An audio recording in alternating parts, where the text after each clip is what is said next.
ನೋಡಿ, ಇದು ಕೇಂದ್ರದ ಬಜೆಟ್ ನಿರ್ಮಲಾ ಸೀತಾರಾಮನ್ ಅವರು ಹೇಳಿರೋದು. In the drought-prone central region of Karnataka, central assistance of rupees 5,300 crore will be given to Upper Bhadra project to provide sustainable micro irrigation and filling up of the surface tanks for drinking water. ಇದು ಕೇಂದ್ರ ಸರ್ಕಾರದ ನಿರ್ಮಲಾ ಸೀತಾರಾಮನ್ ಅವರು ಮಂಡಿಸಿರ್ತಕ್ಕಂಥ budget. ಇಲ್ಲಿ ಬಸವರಾಜ ಬೊಮ್ಮಾಯಿ ಅವರು ಮಂಡಿಸಿರೋದು.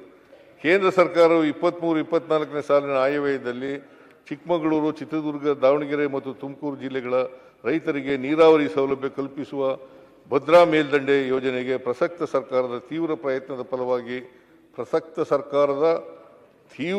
ಪ್ರಯತ್ನದ ಫಲವಾಗಿ ರಾಷ್ಟ್ರೀಯ ಯೋಜನೆ ಮಾನ್ಯತೆ ದೊರೆಯುವ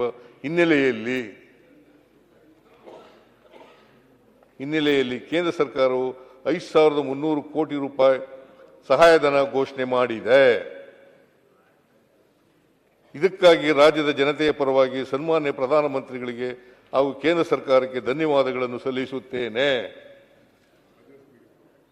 ಇದು ಬಜೆಟ್ ಸ್ಪೀಚ್.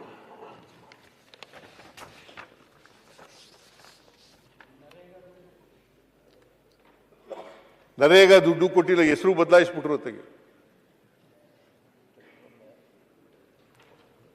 ಮಹಾತ್ಮಾಜಿನ ಗುಂಡಿ ಕೊಂದ್ಬಿಟ್ರು, ಮತ್ತೆ ಇನ್ನೊಂದು ಸಾರಿ ನಿರ್ಜೀವವನ್ನು ಕೊಂದು ಹಾಕಿದ್ದಾರೆ.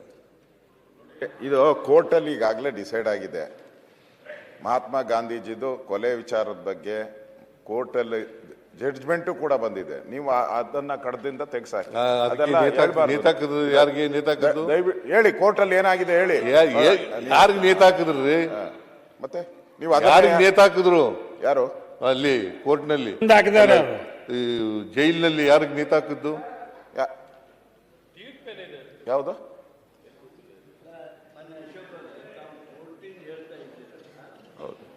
ಗಾಂಧಿ ಹತ್ಯೆ ಮತ್ತು ನಾನು ಪುಸ್ತಕನ ಪ್ರಕಟ ಮಾಡಿ ಎಲ್ಲ ಲೀಡರ್ಸು ಇಟ್ಕೊಂಡು ಆ ಗೋಡ್ಸೆ ಅವರ ಕುಟುಂಬದವ್ರು ಬಂದಾಗ ಸನ್ಮಾನ ಮಾಡ್ತಿರಲ್ಲ ಸಾರ್ವಜನಿಕವಾಗಿ. ಅದು ಮಾಡಿದವ್ರು ನೀವೇ ಇರ್ಬೋದು, ನಾವಂತೂ ಮಾಡಿಲ್ಲಲ್ಲ. ಬಿಜೆಪಿ ಅವರು ಹೇಳಿ, ನಿಮ್ಮ ನಾಯಕರ ಫೋಟೋ ಸಹಿತ ತಂದು ಕೊಡ್ತೀನಿ. ನೀವು ಮಾಡಿರ್ಬೇಕು, ನಾವೇನ್ ಮಾಡಿಲ್ಲಲ್ಲ. ರಾಜೀನಾಮೆ ಕೊಡ್ತೀರಾ? ನಾನು ನಿಮ್ಮ ನಾಯಕರು ತೋರಿಸಿದ್ರೆ ಕೊಡಿ, ನಾವ್ಯಾರು ಹೆಸರಲ್ಲೇ ಕೋರ್ಟ್ನಾಗ ಏನಾಗಿದೆ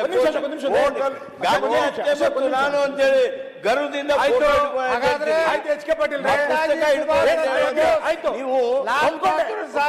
ಕೊಂದವ್ರೆ ನೇತಾಜಿ ಸುಭಾಷ್ ಚಂದ್ರ ಬೋಸ್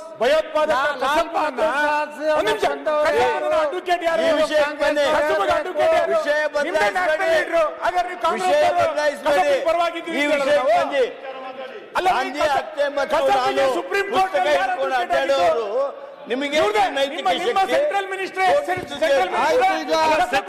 ಈ ವಿಷಯಕ್ಕೆ ಚರ್ಚೆ ಒಳ್ಳೆ ಕಥೆ ಐತಲ್ಲ.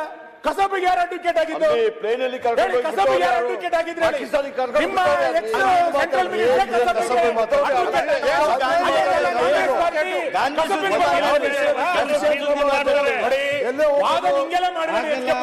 ಆಯ್ತು ಸುನೀಲ್, ಅಲ್ಲ ಸರ್, ಸುಮ್ಮನೆ ಪದೇ ಪದೇ ಇದನ್ನೇ ಹೇಳಿದ್ರೆ ಆಯ್ತು.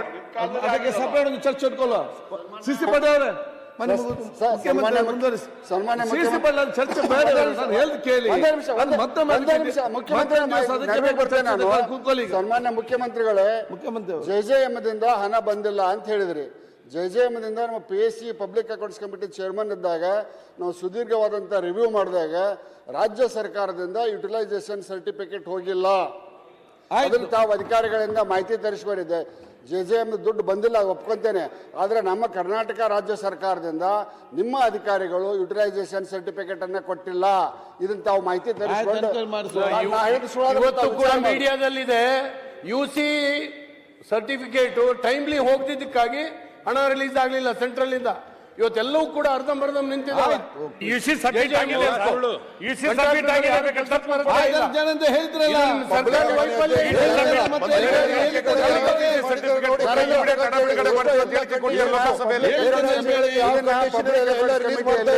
ನಮ್ಮ ಕರ್ನಾಟಕಕ್ಕೆ 12,000 ಕೋಟಿ ನಷ್ಟ ಆಗ್ತಾ ಇದೆ. ಕಾಂಗ್ರೆಸ್ ನಮ್ಮ ಪರ ವಕಾಲತ್ ವಹಿಸ್ಬೇಕಾ ಅವ್ರ ಪರ ವಕಾಲತ್ ವಹಿಸ್ಬೇಕಾ ನೀವು? ಓಕೆ, ಇದು ಎಲ್ಲ ಪ್ರತಿಯೊಂದು ಗ್ರಾಮಕ್ಕೂ ಸಂಬಂಧಪಟ್ಟಿರ್ತಕ್ಕಂಥ ಮಾನ್ಯ ಅಧ್ಯಕ್ಷರೇ, ಇವೆಲ್ಲ ವಿರೋಧ ಪಕ್ಷದವರು ನಮ್ಮ ಪರವಾಗಿ ನಿಲ್ಬೇಕು, ರಾಜ್ಯದ ಜನರ ಪರವಾಗಿ ನಿಲ್ಬೇಕು. ಅವರು ಡಿಪೆಂಡ್ ಮಾಡಿದ್ರೆ ಯಾರಿಲ್ಲ ಅಂತ ಹೇಳಿಲ್ಲ, ಹೋರಾಟ ಮಾಡಿ.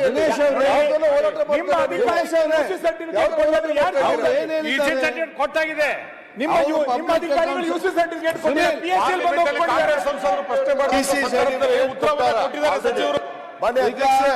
ತಪ್ಪು ಸಂದೇಶ ಹೋಗ್ಬಾರ್ದು. ಇಸಿ ಸರ್ಟಿಫಿಕೇಟ್ ಆಲ್ರೆಡಿ ಕೊಟ್ಟಿದ್ದಾರೆ. ಆಯ್ತು, ಅದು ದಾಖಲೆಯಲ್ಲಿ ಕೊಟ್ಟಿದೆ ಅಂತ ಹೇಳಿ ಚರ್ಚೆ ಆಗಿದೆ, ಮಂತ್ರಿಗಳು ಉತ್ತರ ಕೊಟ್ಟಿದ್ದಾರೆ. ಸನ್ಮಾನ್ಯ ಅಧ್ಯಕ್ಷರೇ, ಬಜೆಟ್ ಅಧಿವೇಶನದಲ್ಲಿ ಅರ್ಧ ಗಂಟೆ ಚರ್ಚೆಗೆ ಅವಕಾಶ ಕೊಡಿ. ಬಜೆಟ್ ಅಧಿವೇಶನದಲ್ಲಿ ಅವಕಾಶ ಕೊಡಿ. ನಿಮಗೆ ಕರ್ನಾಟಕ ಅನ್ಯಾಯ ಮಾಡಿದ್ರೆ ಕೆಲಸ ಮಾಡಿದ್ರೆ ಅಧಿಕಾರಿಗಳು ತಮ್ಮ ತಪ್ಪನ್ನು ಮಾಡಿ ಬಜೆಟ್ ಘೋಷಣೆ ಇಲ್ಲ, ಮತ್ತೆ ಬೇರೆ ದಿನ ಏನ್ ಮಾಡ್ತೀರಾ ಮಂತ್ರಿ ಅವರೇ? ಈಗ ಅವ್ರು ಏನ್ ಹೇಳಿದ್ದಾರೆ, ಅದನ್ನು ತನಿಖೆ ಮಾಡಿದ್ರೆ ಆಯ್ತು ಏನಾಗಿದೆ ಅಂತ ನೋಡಿ. ಮಾನ್ಯ ಮುಖ್ಯಮಂತ್ರಿ ಮುಂದುವರಿಸ್ಕೊಂಡು. ತುಂಬಾ ದಪ್ಪ ಇದ್ದೀರಾ, ಅದರಲ್ಲೂ ಯಾವುದೇ ಸೈಡ್ ಎಫೆಕ್ಟ್ ಇಂದ ಸಣ್ಣ ಆಗ್ಬೇಕಾ? ಎಷ್ಟೋ ಜನ ಹೇಳ್ತಾ ಇದ್ರಿ, ಸರ್ ನಾನು ಜಿಮ್ಗೆ ಹೋಗ್ತಾ ಇದ್ದೀನಿ ಆದ್ರೂ ಸಣ್ಣ ಆಗ್ತಾ ಇಲ್ಲ ಸರ್, ವರ್ಕೌಟ್ ಮಾಡ್ತಾ ಇದ್ದೀನಿ ಆದ್ರೂ ಸಣ್ಣ ಆಗ್ತಾ ಇಲ್ಲ ಅಂತ ಹೇಳ್ತಾ ಇದ್ರಲ್ಲ. 100% ಯಾವ ಜಿಮ್ಗೂ ಹೋಗ್ದಂಗೆ ವರ್ಕೌಟು ಮಾಡ್ದಂಗೆ ನೀವು ಸಣ್ಣ ಆಗ್ಬೋದು. ಪ್ರತಿದಿನ ಬೆಳಿಗ್ಗೆ ಸಂಜೆ 2 ಟೈಮ್ ನಮ್ಮ ಜೀನಿ ಸ್ಲಿಮ್ ನ ಯೂಸ್ ಮಾಡಿ ಯಾವುದೇ ಸೈಡ್ ಎಫೆಕ್ಟ್ ಇಲ್ದಂಗೆ ನೀವು ಸಣ್ಣ ಆಗ್ತೀರಾ. ಯಾಕೆಂದ್ರೆ ಜೀನಿ ಸ್ಲಿಮ್ ಒಂದು ಉತ್ತಮ ಆಹಾರ. ಯಾರಾಗ್ತಾರೆ ಎಂಎಲ್ಎ ಅಭ್ಯರ್ಥಿ 2028 ಶೀಘ್ರದಲ್ಲೇ.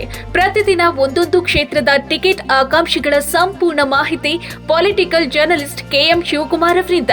ಕರ್ನಾಟಕದ ನಂಬರ್ 1 ಡಿಜಿಟಲ್ ಮೀಡಿಯಾ ನಿಮ್ಮ ನೆಚ್ಚಿನ ಕರ್ನಾಟಕ ಟಿವಿಯಲ್ಲಿ ಮಾತ್ರ.